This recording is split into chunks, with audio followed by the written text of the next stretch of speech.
Hello दोस्तों, आज की इस वीडियो में पढ़ेंगे हम लोग कक्षा 10 गणित अनसॉल्व्ड पेपर का जो सीरीज चल रहा है, जो यूपी बोर्ड एग्जाम में बार बार क्वेश्चन पूछे जाते हैं। उन्हीं क्वेश्चन को इस वीडियो में हल कराए जा रहे हैं। तो इसमें पहला क्वेश्चन है हम लोगों का, बिंदुओं ए और बी के बीच की दूरी 10 मात्रक है, तो y का मान ज्ञात कीजिए। ए और बी के बीच की दूरी का सूत्र इसमें लगाएंगे, यानी दो बिंदुओं के बीच की दूरी का सूत्र लगेगा। तो सूत्र होता है d बराबर अंडर रूट में x2 माइनस x1 पूरे का whole square plus y2 minus y1 पूरे का होल स्क्वायर। तो इसमें ये होता है हम लोगों का x1, ये होता है y1, ये x2 और ये y2। अब इसका मान इसमें रख देते हैं और ये मात्रक हम लोग यानी d बराबर दिया है 10। तो d बराबर हो जाएगा 10 बराबर अंडर रूट में x2 का मान कितना है 10 माइनस x1 का मान कितना है 2 पूरे का होल स्क्वायर प्लस y2 का मान कितना है 3 माइनस y1 का मान कितना है y पूरे का होल स्क्वायर। तो 10 इजकल टू अंडर रूट में हो जाएगा हम लोगों का 10 में से 2 माइनस करेंगे तो 8 का स्क्वायर प्लस 3 माइनस वाई पूरे का होल स्क्वायर। अब देखिए क्या करेंगे, इस अंडर रूट को हटाने के लिए इन दोनों पक्षों को क्या कर देंगे, वर्ग कर देंगे। दोनों पक्षों को वर्ग करेंगे तो क्या हो जाएगा 10 का स्क्वायर बराबर ये हो जाएगा 8 का स्क्वायर प्लस 3 माइनस वाई पूरे का होल स्क्वायर अंडर रूट में रहेगा। अब क्या करेंगे, इसका होल स्क्वायर करेंगे, दोनों पक्षों का वर्ग कर रहे हैं। तो जब वर्ग करेंगे तो अंडर रूट क्या होगा, हट जाएगा। 10 का स्क्वायर करेंगे तो क्या हो जाएगा 100 बराबर 8 का स्क्वायर करेंगे तो 64 हो जाएगा प्लस यहाँ पे क्या मिल रहा है कि x3 माइनस वाई यानी a माइनस बी का होल स्क्वायर का सूत्र यहाँ पे मिल रहा है। तो उसी में इसको तोड़ देंगे तो हो जाएगा a square minus 2ab plus b का स्क्वायर, तो b हम लोगों का y है तो y स्क्वायर हो जाएगा। अब देखिए 100 बराबर ये हो जाएगा 64 प्लस 3 का स्क्वायर 9 हो जाएगा माइनस 3 दूना के 6y प्लस y का स्क्वायर y होगा। इस दोनों को जोड़ देते हैं तो 100 बराबर 64 में 9 जोड़ेंगे तो हो जाएगा 73 minus 6y plus y square. अब क्या करेंगे, इसको इधर भेज देंगे तो हो जाएगा 100 बराबर माइनस होगा, ये प्लस में इधर आएगा तो माइनस में होगा 73 बराबर y स्क्वायर माइनस 6y। अब क्या करें, 100 में से 73 माइनस करेंगे तो कितना हो जाएगा 27 हो जाएगा। 27 बराबर y स्क्वायर माइनस 6y, ये हो जाएगा y स्क्वायर माइनस 6y बराबर के उधर जाएगा तो माइनस में हो जाएगा 27 बराबर 0। अब इसका हम लोग कर देंगे गुणनखंड तो y का मान निकल जाएगा। चलिए इसका गुणनखंड करते हैं तो y square plus 3y minus 9y equal to 27 भी है 27 बराबर 0। गुणनखंड एक वीडियो में पढ़ाया गया है, उसको जाकर आप पढ़ लीजिए तो ये समझ में आ जाएगा। यहाँ पे कॉमन ले लेंगे y प्लस 3, इधर हो जाएगा माइनस 9 कॉमन हो जाएगा तो y प्लस 9 3 27 बराबर 0। तो y प्लस 3 ये हो जाएगा y माइनस 9 बराबर 0। अब देखिए इसमें क्या होता है कि ये इस वाले पद को एक बार लिखते हैं और इसको एक बार लिखते हैं। अब इधर हो जाएगा y प्लस 3 इजकल टू 0, तो y बराबर कितना मिल जाएगा -3 प्लस में इधर हो जाएगा तो माइनस में हो जाएगा। दूसरा क्या मिलेगा y माइनस 9 इजकल टू 0, तो y बराबर हो जाएगा 9। ये हो गए हम लोगों के y के मान, ये हो जाएगा आंसर। बढ़ते हैं अगले क्वेश्चन की तरफ। अगला प्रश्न है, दिया गया है कि HCF इन दोनों का HCF 51 है तो एलसीएम ज्ञात कीजिए। ये ज्ञात करते हैं, हम जानते हैं दो संख्याओं का गुणनफल बराबर होता है एलसीएम गुणे HCF। अब हम लोग को क्या ज्ञात करना है, एलसीएम ज्ञात करना है। तो एलसीएम को क्या करेंगे, एलसीएम को इधर भेज देंगे तो इधर क्या बचाएगा एलसीएम, तो एलसीएम का मान निकल जाएगा। तो एलसीएम बराबर हो जाएगा एलसीएम बराबर दो संख्याओं का गुणनफल। अब देखिए ये गुणे में है, इधर जाएगा तो क्या हो जाएगा भाग में हो जाएगा, तो बट्टे में हो जाएगा HCF। तो दो संख्या हम लोग का क्या है 255 गुणे 867 बट्टे में HCF का मान कितना है 51 है। अब इसको हम लोग कटा देंगे तो एलसीएम का मान निकल जाएगा। चलिए कटाते हैं इसको, तो हो जाएगा 3 एकम में 3 और 3 साथ 21, ये हो जाएगा 3 8 24 और 3 5 15। अब 17 एकम में 17 17 5 85, क्या बच रहा है हम लोगों का 5 × 867 अपॉन 1 बच रहा है। तो 1 का मान कुछ नहीं होगा, भाग देंगे तो ही हो जाएगा। तो 5 का इसमें गुणा करेंगे तो हम लोग का हो जाएगा 4335 यानी 4335। ये हो जाएगा हम लोगों का आंसर। अगला प्रश्न है, यदि कॉट थीटा बराबर 7/8 तो 1 plus sine theta into 1 minus cos theta बटे में 1 plus cos theta into 1 minus cos theta का मान ज्ञात कीजिए। तो इसका मान हम लोग को क्या करना है, ज्ञात करना है। चलिए ज्ञात करते हैं। 1 plus sine theta into 1 minus sine theta बटे में 1 plus cos theta into 1 minus cos theta. अब देखिए इसमें क्या है, एक प्लस है, एक क्या है, माइनस है। तो ये हम लोगों का किस चीज़ का सूत्र मिल रहा है, तो ए स्क्वायर माइनस बी स्क्वायर का फार्मूला मिल रहा है, सूत्र मिल रहा है। तो इसका सूत्र क्या होता है कि एक में प्लस होता है और एक में माइनस होता है। तो वही चीज़ यहाँ पे हम लोग को देखने को मिल रहा है। अब क्या करेंगे, इसको कि ए स्क्वायर माइनस बी स्क्वायर के रूप में चेंज कर देंगे। तो ये हो जाएगा 1 का square minus sine square theta बट्टे में, इसी तरह ये भी दिख रहा है, तो ये हो जाएगा 1 square minus cos square theta. इसको हम लोग लिख देंगे तो हो जाएगा हम लोगों का 1 माइनस साइन स्क्वायर थीटा बट्टे में 1 माइनस कॉस स्क्वायर थीटा। अब देखिए हम लोग जानते हैं कि sine square theta plus cos square theta बराबर क्या होता है, 1 होता है। तो यहाँ पे देखिए 1 माइनस साइन स्क्वायर थीटा, तो साइन को क्या करेंगे, उधर भेज देंगे, तो हम लोग को क्या कॉस स्क्वायर थीटा बराबर क्या मिलेगा हम लोग को 1 माइनस साइन स्क्वायर थीटा। यानी इसके जगह पे हम लोग क्या रख सकते हैं कि कॉस स्क्वायर थीटा रख सकते हैं। उसी तरह यहाँ पे क्या दिया है, अब यहाँ पे क्या रख देंगे हम लोग कि साइन स्क्वायर थीटा बराबर क्या हो जाएगा 1। अब इसको जब उधर भेजेंगे तो माइनस में जाएगा, तो माइनस कॉस स्क्वायर थीटा। यानी हम लोग क्या कर सकते हैं कि 1 माइनस कॉस स्क्वायर थीटा का मान क्या रख सकते हैं हम लोग, कि साइन थीटा रख सकते हैं, और 1 माइनस साइन स्क्वायर थीटा का मान क्या रख सकते हैं कि कॉस स्क्वायर थीटा रख सकते हैं। तो इसका मान हम लोग का क्या हो जाएगा, कॉस स्क्वायर थीटा बट्टे में इसका मान क्या हो जाएगा, साइन स्क्वायर थीटा। अब देखिए दोनों को स्क्वायर है तो क्या कर देंगे कि उसको ऐसे लिख देंगे कि कॉस थीटा बट्टे में साइन थीटा पूरे का होल स्क्वायर। अब देखिए इसको हम लोग क्या लिख सकते हैं कि कॉट थीटा लिख सकते हैं, तो इसका होल स्क्वायर है। अब देखिए कॉट थीटा का मान यहाँ पे दिया हुआ है, तो कॉट थीटा का मान क्या है 7/8, इसका पूरे का होल स्क्वायर। तो इसको हम लोग लिख सकते हैं 7 × 7/8 × 8, यानी 7 को 2 बार और 8 को 2 बार। जब इसका गुणा करेंगे तो क्या हो जाएगा, 7 का 7 में गुणा करेंगे तो 49 हो जाएगा, और 8 का 8 में गुणा करेंगे तो 64 हो जाएगा। ये हम लोगों का क्या मिल गया, आंसर। यानी इसका मान हम लोगों का क्या मिला 49/64। ये हो जाएगा हम लोगों का आंसर। प्रश्न है, कह रहा है कि भूमि के एक बिंदु P से एक 10 मीटर ऊंचे भवन के शिखर का उन्नयन कोण 30 अंश है। कह रहा है कि बिंदु P से, ठीक है, बिंदु P से इस शिखर का उन्नयन कोण कह रहा है कि 30 अंश है, ठीक है।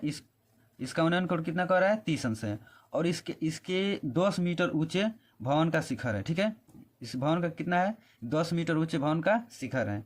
उसके बाद कह रहा है कि भवन के शिखर पर एक ध्वज को लहराया गया है। अब यहाँ पे शिखर से क्या है कि एक ध्वज यानी झंडा लहराया गया और P से ध्वज के शिखर का उन्नयन कोण, यानी इस बिंदु P से इस ध्वज का उन्नयन कोण कितना हो रहा है, 45 अंश हो रहा है। यहाँ से कितना हो रहा है, 45 अंश हो रहा है। तो ध्वज की लंबाई और बिंदु P से भवन की दूरी ज्ञात कीजिए। तो कह रहा है इस ध्वज की लंबाई यानी यहाँ से यहाँ तक की लंबाई ज्ञात कीजिए, और बिंदु P से इस भवन के बिंदु की दूरी ज्ञात कीजिए। जिसमें क्या दिया है कि √3 का मान कितना दिया है, √3 का मान कितना कह रहा है कि 1.732 इसका मान रखना है। चलिए इसको सॉल्व करते हैं। तो हम लोगों को क्या करना है कि इस झंडे की लंबाई ज्ञात करना है। तो इसको कैसे जब निकालेंगे, क्या करेंगे, जब इस पूरे की लंबाई हम लोगों को मालूम हो जाएगा तो उसमें से 10 माइनस कर देंगे तो झंडे की लंबाई हम लोगों का निकल जाएगा। चलिए इसको निकालते हैं कि कोण BPA बराबर 30 अंश, यानी जो कोण क्या है BPA है, यानी ये वाला कोण कितने अंश का है, 30 अंश का। और क्या है कि कोण CPA, यानी CPA कितने अंश का है, ये पूरा यहाँ से यहाँ तक 45 अंश का कोण बना रहा है, ठीक है। जिसमें AB की लंबाई कितना दिया है, AB की लंबाई भवन का, इस भूमि से भवन की ऊंचाई कितना कर रहा है, 10 मीटर कर रहा है, कितना कर रहा है 10 मीटर। और क्या कर रहा है BC, यानी BC का मान निकालना है, यानी ये वाला हम लोग को दूरी निकालना है, इस ध्वज की लंबाई निकालनी है। तो इसको मान लेते हैं हम लोग L मान लेते हैं, ठीक है। तथा और यहाँ से P और भवन के बिंदु से, ठीक है, P पी और भवन की दूरी भी ज्ञात करना है। तो इसको हम लोग मान लेते हैं पी ए बराबर मान लेते हैं एक्स मीटर, इसको मान लेते हैं एक्स मीटर। तो समकोण त्रिभुज सी पी ए में, सी पी ए में देखेंगे यानी लंबाई क्या हो जाएगी, पूरा हो जाएगा। तो क्या बनना है, देखिए अब इसमें हम लोग क्या लिख सकते हैं कि जो मान दिया है ओ और जो मान निकालना है ओ, उसका क्या करेंगे, अनुपात निकालते हैं। ठीक है, उसका क्या करते हैं, अनुपात निकालते हैं। तो ये निकालेंगे हम लोग सी ए बटे में पी ए। तो ये हम लोग का क्या मिल रहा है, लंब मिल रहा है। इसको हम लोग बोलते हैं लंब, इसको बोलते हैं आधार। तो इसमें देखिए लंब बटे में आधार किसका सूत्र होता है, लंब बटे में आधार टेन थीटा का सूत्र होता है। तो टेन थीटा बराबर लंब बटे में आधार, तो लंब कितना है हम लोगों का सी ए या ए सी कर सकते हैं, बटे में आधार कितना है पी ए है। तो टेन थीटा यानी थीटा का मान हम लोगों का क्या है 45 है। तो टेन 45 अंश बराबर सी ए का मान कितना है, यानी सी ए देखिए यहाँ से दो चीज़ मिला है हम लोग को, सी ए क्या मिला है कि सी बी प्लस बी ए, लिख लेते हैं सी बी प्लस बी ए बटे में ये हम लोगों का क्या है पी ए कितना है एक्स है, तो एक्स यहाँ पे रख लेते हैं। टेन थीटा का मान क्या होता है 1 बराबर सी बी क्या दिया है हम लोगों का, एल दिया नहीं है, क्या है एल माने है, तो एल लिख देंगे प्लस बी ए कितना है 10 है बटे में एक्स हो जाएगा। इसमें कर देंगे तिरक गुणा, तो हो जाएगा एक्स बराबर कितना मिल जाएगा हम लोगों को एल प्लस 10। इसको मान लेते हैं हम लोग समीकरण नंबर 1, इसको मान लेते हैं समीकरण नंबर 1। अब क्या करेंगे कि समकोण, अब इस त्रिभुज में देखेंगे तो समकोण त्रिभुज हम लोग क्या है त्रिभुज बी पी ए में देखेंगे। अब क्या है इसमें देखिए, इसमें भी लंब बटे आधार होगा, इसमें भी लंब बटे आधार होगा। तो लंब बटे आधार किसका होता है टेन थीटा का मान, था थीटा का मान यहाँ पे क्या है 45 है, थीटा का मान क्या है यहाँ पे 30 है। यानी त्रिभुज बी पी ए में, यानी बी पी ए में इस वाले में इस त्रिभुज में क्या है कि कितने अंश का कोण बना रहा है 30 अंश का। तो 30 अंश बराबर लंब बटे में आधार, तो लंब क्या है ए बी बटे में आधार कितना है पी ए।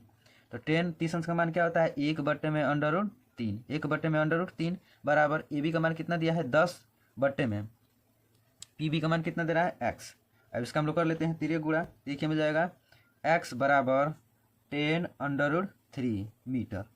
हम लोग को √3 का मान दे रहा था उसमें, तो एक्स बराबर 10 इंटू √3 का मान क्या दे रहा था 1.732। इसका गुणा कर देंगे हम लोग तो हो जाएगा 17.32 मीटर, 17.32 मीटर। समीकरण नंबर 2 इसको माने हैं। अब क्या करेंगे समीकरण 2 का मान समीकरण 1 में रख देंगे, समीकरण 2 का मान समीकरण 1 में रख देंगे। चलिए रखते हैं। तो समीकरण 1 हम लोग का क्या है एक्स बराबर एल प्लस 10, तो इसमें रख लेते हैं एक्स का मान कितना है 17.32 एल प्लस 10। अब देखिए 10 को उधर भेज देंगे तो एल बराबर मिल जाएगा 17.32 माइनस 10, तो एल बराबर कितना हो जाएगा 7.32 मीटर, 7.32 मीटर। ध्वज की लंबाई क्या हो जाएगा 7.32 मीटर। पी से भवन की दूरी उसको x माने थे, तो x का मान कितना आया है 17.32 मीटर। ये हो जाएगा हम लोगों का आंसर। प्रश्न है एक गोलाकार कांच के बर्तन की एक बेलन के आकार की गर्दन है। ये क्या है, एक गोलाकार बर्तन है, एक गोलाकार बर्तन है जिसका जो गर्दन है कितना है, क्या है कि एक बेलनाकार आकार का है। ठीक है, बेलन के आकार का है। कह रहा है गर्दन है जिसकी लंबाई 8 सेंटीमीटर, यानी इस गर्दन की लंबाई कितना है 8 सेंटीमीटर है, जो कि यहाँ पे इस फिगर में बनाया गया है 8 सेंटीमीटर है। और व्यास 2 सेंटीमीटर, यानी इस पूरा इसका जो मुख है इसका व्यास कितना दे रहा है, कि 2 सेंटीमीटर दे रहा है। व्यास कितना दे रहा है 2 सेंटीमीटर का दे रहा है। जबकि गोलाकार भाग का व्यास, यानी इस जो गोला है इस गोलाकार बर्तन है इसका व्यास यहाँ से यहाँ तक का दूरी, इसको हम लोग क्या बोलते हैं व्यास बोलते हैं। तो इसका व्यास कितना कह रहा है कि 8.5 सेंटीमीटर है। इसमें भरे जा सकने वाले पानी की मात्रा का माप करें। तो कह रहा है कि इस पूरे बर्तन में कितना पानी भरा जा सकता है उसका माप निकालिए। फिर कह रहा है कि एक बच्चे ने यह ज्ञात किया कि इस बर्तन का आयतन 345 वर्ग सेंटीमीटर है। अब इसका आयतन भी हम लोगों को दे रहा है कि 345 वर्ग मीटर है। तो जबकि पाई का मान क्या रखने को कह रहा है कि 3.14 रखने को कह रहा है। तो ये इसमें जांच ये करना है कि ये हम लोग को सिद्ध करना है कि ये जो बच्चा आयतन निकाला है ये सही है कि गलत है। चलिए उसको निकालते हैं। तो हम लोग बेलनाकार बर्तन की लंबाई यानी जो बेलन के आकार का है उसकी लंबाई कितना दिया है, तो 8 मीटर दिया है। दूसरा इसमें क्या कर रहा है कि इसका व्यास यानी इसका व्यास कितना दे रहा है, तो इसका व्यास दिया हम लोगों का 2 दिया है। व्यास कितना दे रहा है, व्यास यानी इस बेलनाकार बर्तन का व्यास कितना दे रहा है, 2 मीटर दे रहा है। तो इसकी त्रिज्या क्या हो जाएगी, त्रिज्या हम लोग जानते हैं कि व्यास का आधा क्या होता है, त्रिज्या होता है। तो 2/2 यानी इसका आधा करेंगे तो 2 हो जाएगा, भाग देंगे तो क्या हो जाएगा 1। इसकी त्रिज्या कितना हो जाएगा, 1 सेंटीमीटर हो जाएगा। बेलनाकार बर्तन का क्या करेंगे हम लोग कि आयतन निकालेंगे। बेलनाकार बर्तन का पाई r² h, इसके क्या करते हैं कि पाई के पद में इसको हल करते हैं। तो पाई इंटू आर का मान कितना है 1 का स्क्वायर इंटू एच का मान कितना दिया है 8। तो इसको हल करेंगे तो 8 पाई सेंटीमीटर घन यानी क्यूब हो जाएगा, 3 होगा, आयतन है इसलिए क्या होगा क्यूब होगा। अब क्या करेंगे, इस गोले का आयतन निकालेंगे और उन दोनों को जोड़ देंगे तो क्या निकलेगा हम लोग का, इस बर्तन का आयतन निकल जाएगा। तो गोलेकार भाग का आयतन, गोलेकार भाग का आयतन। अब देखिए यहाँ पे क्या है, गोला है तो गोले का सूत्र लगाएंगे। अब देखिए इसमें भी हम लोग को देखना है कि व्यास इसका टोटल कितना दिया था, व्यास यानी इस गोले का व्यास कितना दिया था 8.5 सेंटीमीटर। कितना दिया था 8.5 सेंटीमीटर। तो इसका त्रिज्या क्या हो जाएगा, यानी इस गोलेकार भाग की त्रिज्या क्या हो जाएगा 8.5/2 भाग देंगे तो क्या हो जाएगा सेंटीमीटर। इसकी त्रिज्या क्या हो जाएगी 4.25 सेंटीमीटर। अब देखिए इस आयतन का इस गोले का आयतन का सूत्र क्या होता है, तो 4/3 पाई r³, 4/3 पाई r³। तो 4/3 पाई r का मान रख देते हैं, r का मान कितना है 4.25 क्यूब। अब इसको हम लोग कर लेते हैं गुणा, इसका क्यूब करेंगे तो क्या हो जाएगा कि 4/3 पाई गुणे इसका जब क्यूब निकालेंगे तो हो जाएगा हम लोगों का 76.765625। अब देखिए अब इसका इसमें हम लोग भाग दे देंगे, 3 का इसमें क्या करेंगे भाग दे देंगे तो मिलेगा हम लोग को 102.4 पाई सेंटीमीटर क्यूब। तो देखिए इस बर्तन का आयतन कैसे निकलेगा, इसमें 2 चीज़ दिया है, ठीक है, इसमें 2 चीज़ दिया है, चलिए निकालते हैं। एक बेलनाकार भाग दिया है, क्या दिया है गोलाकार भाग दिया है। तो बर्तन का कुल आयतन बराबर क्या हो जाएगा इसमें कि बेलनाकार भाग का आयतन प्लस क्या होगा गोलेकार भाग का आयतन,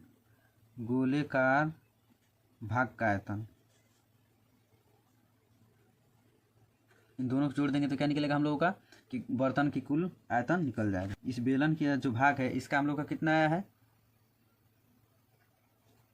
8 पाई यानी 8 पाई प्लस इसका कितना आया है गोलेकार भाग का आयतन कितना आया है 102.4 पाई। अब देखिए इसमें हम लोग को मिल रहा है पाई, क्या मिल रहा है कॉमन मिल रहा है, तो पाई कॉमन ले लेते हैं। तो इधर हो जाएगा पाई ब्रैकेट में 8 प्लस 102.4।